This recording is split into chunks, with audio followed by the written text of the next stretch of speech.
व्यक्ति जिसके एक ही घर में 5 या 7 ग्रह आ गए हों और वो विपरीत भाव में हों, विपरीत अवस्था में हों, प्रतिकूल गति वाले ग्रह हों, तो राजा भी होगा तो रोड पे आ जाएगा, राजा भी होगा तो भिखारी बन जाएगा। राजा है पर ये विपरीत समय आने पर वो अवश्य फल देंगे।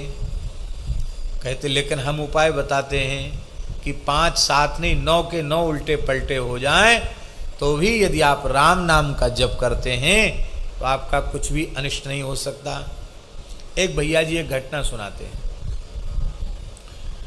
एक व्यक्ति थे, वो भगवान के भक्त तो थे, वस्तुतः भक्त थे, लेकिन ऐसा ही कोई विपरीत ग्रह नक्षत्र का योग था जिसमें बहुत त्रस्त थे, परिवार से भी भगाए गए थे, निकाले गए थे और एकदम बड़ी माने अत्यंत दुखद स्थिति में थे।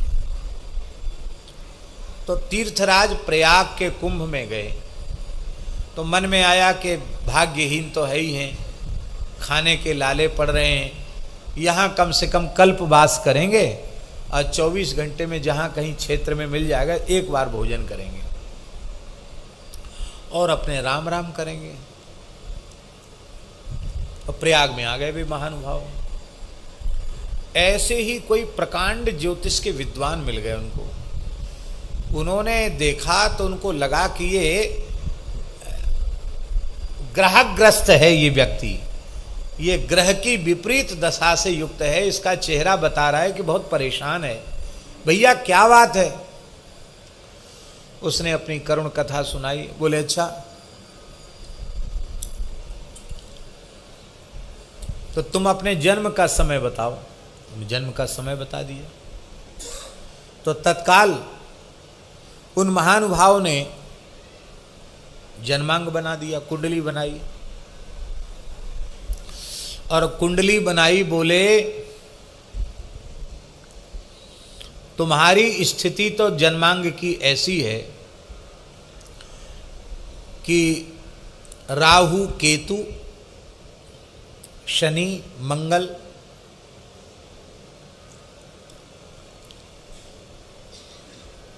शुक्र ये सब के सब इस प्रकार की स्थिति बना रहे हैं कि तुम्हारी आयु इतना प्रबल मारक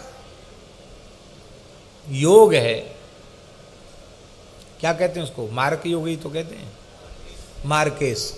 इतना प्रबल मार्केश है कि हमारे ज्योतिष की गणना के अनुसार तुम्हारी आयु अब 1 महीने से ज्यादा नहीं।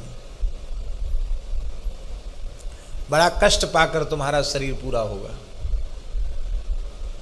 तुम्हारा जीवन समाप्त है, समझ लो। उसने कहा चलो अच्छी बात है, आपने बढ़िया बात बता दी, हमें कोई घबराहट नहीं है। अच्छी जगह आ गए, तीर्थराज प्रयाग है, गंगा जमुना का संगम है, हजारों साधु हैं, कुंभ का समय है। तो अब हम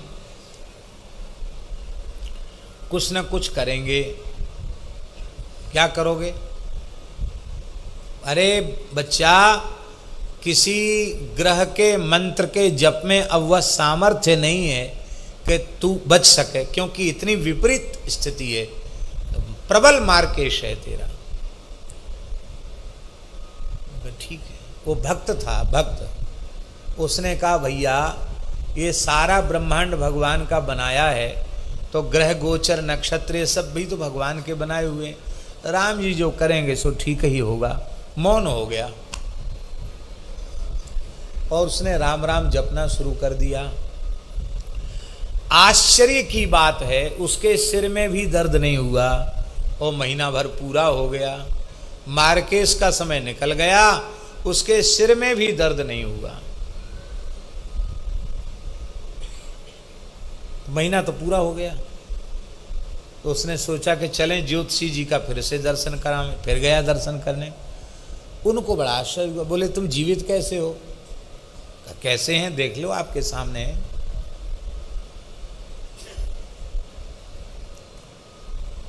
कैसे जीवित? बोले देख लो आपके सामने महाराज, कोई रोग हाली बीमारी कोई तकलीफ? अरे बोले महाराज तकलीफ पहले थी, बहुत बहुत कुछ तकलीफ थी, अब तो बिल्कुल कोई तकलीफ नहीं। क्या करते हो, क्या पूजा पाठ जब किया? बोले कुछ नहीं। मौन होकर 1 महीना तक आपने समय बताया था, अहरनिश राम नाम का जप किया और कुछ नहीं किया, केवल राम नाम का जप किया। तो ज्योतिषी जी को बड़ा आश्चर्य, केवल राम राम करने से इतना प्रबल योग बदल गया? आश्चर्य की बात है। तो उन ज्योतिषी जी के जो गुरुदेव थे वो भगवत प्राप्त सिद्ध पुरुष थे, वो भी कुंभ में पधारे थे। उनके पास जाकर ज्योतिषी जी ने कहा कि गुरुजी, हम अब सब अपने ज्योतिष के पोथी पत्थर बांध के त्रिवेणी संगम में समाधि देना चाहते हैं। कहा क्यों? जिसकी इतनी विपरीत ग्रह दशा और उसके सिर में भी दर्द नहीं हुआ, आश्चर्य की बात है, वो जिंदा है, प्रसन्न है, पहले से ज्यादा स्वस्थ है, क्या बात है? तो गुरुजी ध्यानस्थ हो गए और ध्यानस्थ होने के थोड़ी देर बाद गुरुजी ने नेत्र खोले। बोले पंडित जी, ये महा महिमामय राम नाम की महिमा है।